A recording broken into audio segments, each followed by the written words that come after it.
नमस्कार मंडळी. संत कबीर आणि बहिणाबाई चौधरी या दोघांचं नाव एकत्र घेतल्यानंतर पटकन साम्यस्थळ आपल्याला काय लक्षात आलं असेल तर बरोबर, दोघंही लौकिक अर्थानं निरक्षर, म्हणजे अक्षर ओळख नाही. ते दोघंही शाळेत गेलेले नाहीत. म्हणजे कबीरजी सुद्धा सांगतात की मी कागदाला कधी स्पर्श केला नाही, की लेखणी हातात घेतली नाही. किंवा बहिणाबाई म्हणतात की माझी माय सरस्वती माले शिकवते बोली. म्हणजे आपल्याला जसे शाळेतले कॉलेजमधले शिक्षक प्राध्यापक शिकवतात तसं त्यांना कोणी शिकवलेलं नाही.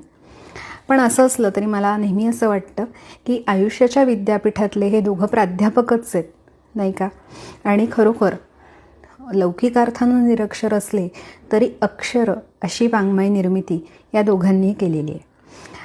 आज या दोघांविषयी बोलण्याचं अजून एक कारण असं की मला यांच्याबद्दल सतत त्यांचं वाचन चालू असतं, तेव्हा एक जाणवलेली गोष्ट आपल्याबरोबर शेअर करायची होती. ती अशी की एकच दृष्टांत दोघांनी कसा वापरला आहे तो आपल्यापुढे ठेवायचा आहे.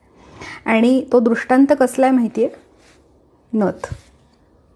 कबीरजी काय म्हणतात त्यांच्या दोह्यामध्ये ऐका. नथनी दी जिस यारने, नथनी दी जिस यारने सुमिरन बार बार.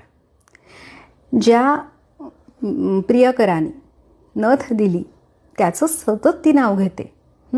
नथनी दी जिस यारने सुमिरन बार बार, नाक दिया जिस यारने उसको भूल गई जार. आणि ज्याने नाक दिलंय त्याचं मात्र तिला विस्मरण झालेलं आहे. आणि बहिणाबाई त्या काय म्हणतात? फुलामध्ये समावला धरत्रीचा परमय, म्हणजे वास, गंध.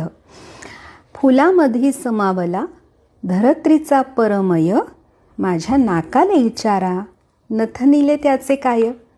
अहो, गंध घ्यायचा, वास घ्यायचा तर नाकच सांगेल ना तो वास कसा आहे.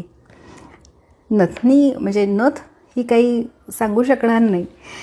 म्हणजे खरं मौल्यवान काय आहे हे दोघांनीही एकाच उदाहरणातून सांगितलेलं आहे. म्हणजे आपल्याला मिळालेला देह हा जास्त मौल्यवान आहे आणि त्याची काळजी घेण्याऐवजी किंवा त्याबद्दल कृतज्ञ असण्याऐवजी आपल्याकडे काय नाही, कुठले अलंकार नाहीत, त्यासाठी आपण रडत असतो आणि त्याच्या मागे धावत असतो. आणि त्याच्यापेक्षाही मौल्यवान असलेला आपला देह, त्याची जी काळजी घ्यायला हवी किंवा त्याच्याबद्दल जाणीव ठेवायला हवी की ही केवढी मोठी संपत्ती आहे, तो देह किती अनमोल आहे. समर्थसुद्धा म्हणालेत ना, धन्य धन्य हा नरदेहो येथील अपूर्वता पाहो. तर ते करायला हवं असा संदेश थोडक्यात दोघांनीही दिला आहे एकाच उदाहरणातनं. कसा वाटला व्हिडिओ नक्की कॉमेंट करून सांगा. पुन्हा भेटू, तोपर्यंत नमस्कार.